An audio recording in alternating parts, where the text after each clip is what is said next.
여러분 안녕하세요. 저는 오늘도 일상 속 건강 이야기를 전해드리는 클로드입니다. 나이를 먹는다는 건 참 많은 변화가 찾아오는 일이지요. 특히 뼈 건강은 어느 날 갑자기 약해진 것 같은 느낌으로 다가옵니다. 걷다가 허리가 찌릿하고 계단 오를 때 무릎이 시큰거리고 때로는 괜히 넘어질 것만 같은 불안함이 찾아오기도 합니다. 하지만 걱정 마세요. 오늘 제가 준비한 이야기는 이런 불안함을 방법이 있구나 하는 안도의 마음으로 바꿔드릴 내용입니다. 여러분의 뼈를 다시 단단하게 만드는 생활 방식 지금부터 하나씩 차근차근 안내해 드리겠습니다. 오늘 영상 끝까지 함께 해주시면 여러분 스스로 뼈 건강을 되찾는 구체적인 방법을 갖고 가실 수 있을 겁니다. 나이가 드실수록 우유만 꾸준히 마시면 뼈는 괜찮겠지 하고 믿는 분들을 자주 만나게 됩니다. 아침마다 한 컵, 저녁마다 또 한 컵 성실하게 챙겨 드시는 분들이 참 많으세요. 그런데 실제로는 우유를 매일 마시는데도 골밀도가 계속 떨어졌다는 분들이 많습니다. 혹시 여러분도 열심히 우유를 마셨는데 검사 결과가 좋지 않아 당황하신 적 있으신가요? 이럴 때 내가 뭘 잘못하고 있는 걸까 하는 불안이 찾아옵니다.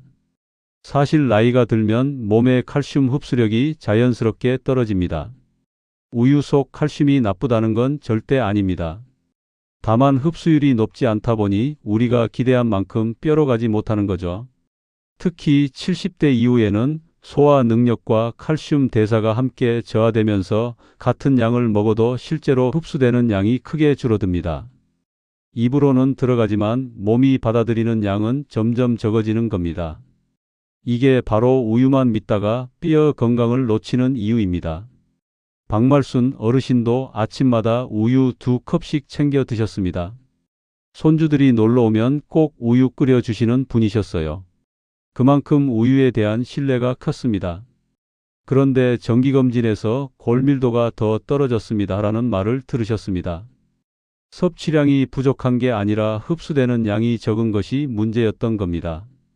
그분은 먹으면 되는 줄 알았지 몸이 못 받아들이는 줄은 몰랐어요 하고 말씀하셨죠. 그 뒤로 우유는 그대로 드시되 흡수를 도와주는 다른 음식들을 함께 드시기 시작했습니다. 3개월 뒤 재검에서 골밀도 하락이 멈췄고 허리 통증도 조금씩 나아지셨습니다. 우유는 여전히 좋은 식품이지만 혼자서는 부족했던 겁니다. 그래서 중요한 건 흡수율입니다. 우유는 보완제로 두고 실제로 잘 흡수되는 음식들을 함께 드시는 것이 훨씬 효과적입니다. 몸이 받아들이기 쉬운 칼슘 공급원을 섞어줘야 뼈가 제 기능을 회복합니다. 우유를 메인이 아니라 보조로 생각하세요. 오늘 제가 소개해드릴 식품들을 함께 섭취하면 흡수율 개선 효과가 훨씬 큽니다. 여러분의 식탁에 작은 변화 하나만 더해도 뼈는 달라질 수 있습니다. 밥상에 늘 보이지만 되게 고소한 고명 정도로만 생각하셨던 CRU, 통깨, 들깨, 검은깨 같은 것들 말입니다. 그런데 이 작은 씨앗들이 사실 뼈 건강에 아주 중요한 역할을 한다고 하면 조금 놀라시지요. 이렇게 작은 게 무슨 도움이 돼? 하는 의구심부터 드실 수 있습니다. 하지만 크기와 효과는 비례하지 않습니다. 껍질째 먹는 CRU는 칼슘뿐 아니라 마그네슘, 아연 등 뼈를 단단하게 만드는 조력자들을 함께 가지고 있습니다. 이 성분들이 칼슘을 뼈까지 실어 나르는 역할을 해주기 때문에 적은 양을 먹어도 흡수율이 매우 높습니다. 나이 들어 흡수가 떨어지는 시기엔 이런 효율 높은 식품이 특히 필요합니다. 우유 한 컵의 칼슘을 제대로 흡수하려면 씨앗 한 숟가락이 큰 역할을 해냅니다. 임재중 어르신은 허리 통증 때문에 손주 안기가 힘들었습니다. 허리를 숙일 때마다 찌릿한 통증이 올라왔고 안아달라는 손주의 손을 잡아주지 못해 마음이 아프셨어요. 그런데 평소 무심히 지나치던 통깨를 식사마다 한 스푼씩 뿌려 먹고 난 뒤 허리가 한결 덜 무겁다고 하셨습니다. 많이 먹은 것도 아닙니다. 그냥 밥 위에, 나물 위에, 국에도 살짝 뿌렸을 뿐입니다. 그런데 몸이 바로 반응하더라고 이야기하셨죠. 2주 정도 지나니 손주를 한번 안아 올릴 수 있을 만큼 회복되셨습니다. 씨앗의 작은 힘이 그분의 일상을 되찾아준 겁니다. 매 끼니의 통깨 한두 스푼만 추가해도 하루 칼슘 섭취량이 크게 늘어납니다. 특히 껍질이 온전히 남아있는 통깨의 형태가 효과가 큽니다. 간깨도 좋지만 통으로 먹어야 영양소가 파괴되지 않고 그대로 몸에 들어갑니다. 밥, 나물, 국 어디에도 통깨 한 숟갈은 금방 어울립니다. 여기에 들기름을 소량 곁들이면 흡수 효과가 더 좋아집니다. 기름이 칼슘의 통로를 열어주기 때문입니다. 오늘 저녁 식탁에 통깨 한 병 올려두시면 그게 바로 뼈를 지키는 첫걸음입니다. 평생 나물을 먹어왔는데도 왜 뼈는 약해질까요? 시금치, 케일, 청경채, 근대 같은 푸른 잎채소를 드시지 않은 분은 거의 없으실 겁니다. 그런데 막상 뼈 건강이 나빠지면 많은 분들이 갖는 고민입니다. 특히 잇몸이나 턱뼈 회복이 더디고 골밀도 검사가 계속 나빠질 때 불안이 커집니다. 나물도 먹고 우유도 마시는데 대체 뭐가 문제일까? 이런 생각 들어보신 적 있으시죠? 잎채소 중 일부는 칼슘 흡수를 방해하는 성분이 거의 없습니다. 오히려 뼈 속 칼슘을 붙잡아주는 비타민 K가 아주 풍부합니다. 나이가 들수록 뼈의 결속력이 약해지는데 이 잎채소들이 바로 그 약한 고리를 채워줍니다. 칼슘이 뼈에 들어가는 것도 중요하지만 들어간 칼슘이 빠져나가지 않게 잡아주는 것도 똑같이 중요합니다. 잎채소는 바로 그 역할을 합니다. 정은혜 어르신은 치과 치료 후 뼈 회복 속도가 느려 고민하셨습니다. 임플란트를 심었는데 턱뼈가 제대로 붙지 않아 재수술 이야기까지 나왔습니다. 그런데 딸이 챙겨준 시금치와 케일 무침을 꾸준히 먹고 난 뒤 재검해서 회복 속도가 좋아졌다는 말을 들었습니다. 별 생각 없이 먹었는데 뼈가 달라지더라고 하셨죠. 치과 의사도 무슨 일이 있었냐고 물었을 정도입니다. 그분은 매일 점심과 저녁에 잎채소 무침을 한 접시씩 드셨습니다. 여기에 통깨와 들기름을 조금 넣어 무쳤습니다. 한 달 반 만에 뼈가 단단히 붙었고 통증도 사라졌습니다. 음식이 약보다 빠를 수도 있다는 걸 몸소 경험하신 겁니다.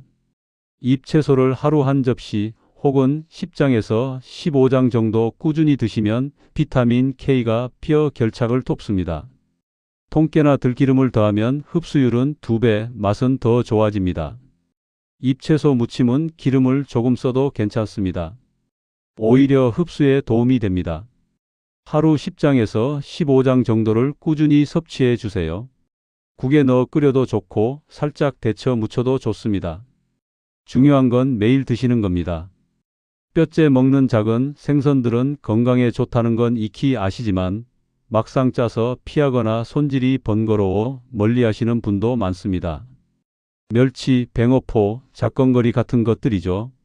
하지만 뼈 건강이 급격히 떨어지는 시기에는 이 생선들이 큰 역할을 합니다. 작다고 무시할 수 없는 이유가 분명히 있습니다. 작은 생선은 칼슘이 크게 풍부하고 무엇보다 비타민 D가 자연스럽게 들어있어 흡수력을 높여줍니다. 비타민 D는 햇빛이 있어야 만들어지는데 나이가 들수록 생성량이 줄어듭니다.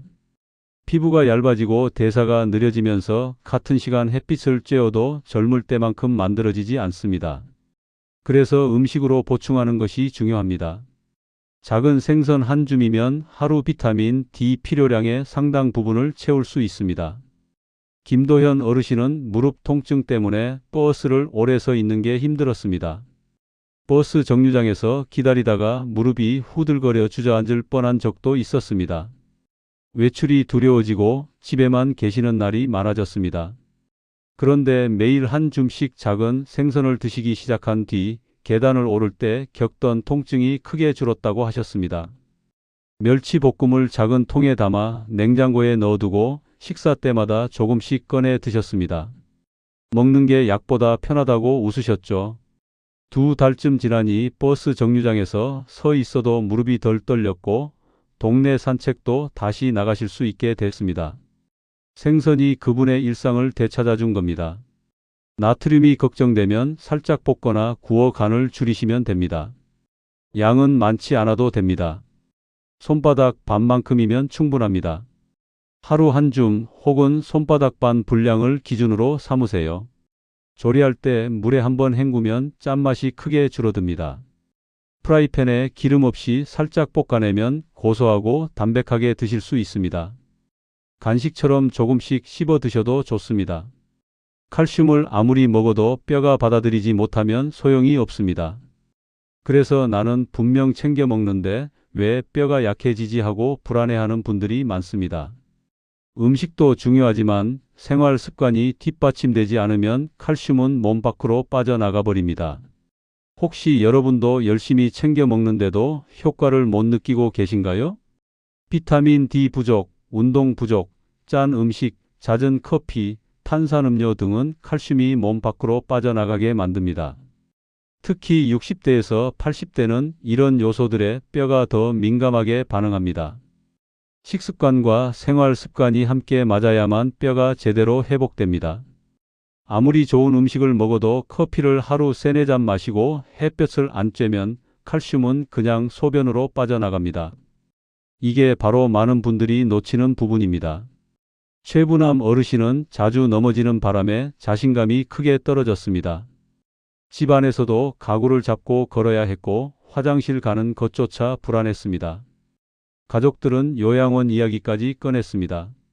그런데 의사의 조언대로 햇볕 산책 20분, 작은 생선과 씨앗과 잎채소 조합을 2달 꾸준히 실천한 뒤 걷는 균형감이 눈에 띄게 좋아지고 통증도 줄었다는 이야기를 들려주셨습니다. 커피를 하루 한 잔으로 줄이고 짠 반찬 대신 담백한 무침을 드셨습니다. 매일 오전 10시쯤 동네를 한 바퀴 걸으며 햇볕을 쬐었습니다. 3개월 뒤 그분은 지팡이 없이도 걸을 수 있게 됐고 손주들과 공원에도 다시 가실 수 있게 됐습니다. 음식과 습관이 함께 맞아떨어진 결과였습니다. 햇빛 15분에서 20분만으로도 비타민 D가 생성됩니다. 여기에 앞서 소개한 식품들을 함께 드시면 칼슘이 뼈로 가는 통로가 활짝 열립니다. 짠맛을 줄이고 물을 자주 마시세요. 손등만 햇볕에 노출해도 비타민 D는 충분히 만들어집니다. 커피는 하루 한두 잔 이내로, 탄산음료는 가급적 피하시는 게 좋습니다.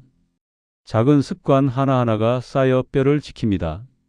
오늘 제가 드린 이야기, 여러분께 조금은 안도와 희망의 마음을 드렸으면 좋겠습니다. 나이는 숫자일 뿐, 뼈는 다시 단단해질 수 있고 회복될 수 있습니다. 중요한 건 얼마나 많이 먹느냐가 아니라 몸이 얼마나 받아들이느냐입니다. 씨앗, 잎채소, 작은 생선, 그리고 햇볕과 적당한 움직임. 이 작은 변화들이 꾸준히 쌓이면 여러분의 걸음걸이와 일상은 분명히 달라집니다. 언제나 여러분의 건강한 일상을 응원합니다. 오늘도 영상 끝까지 함께해 주셔서 감사합니다.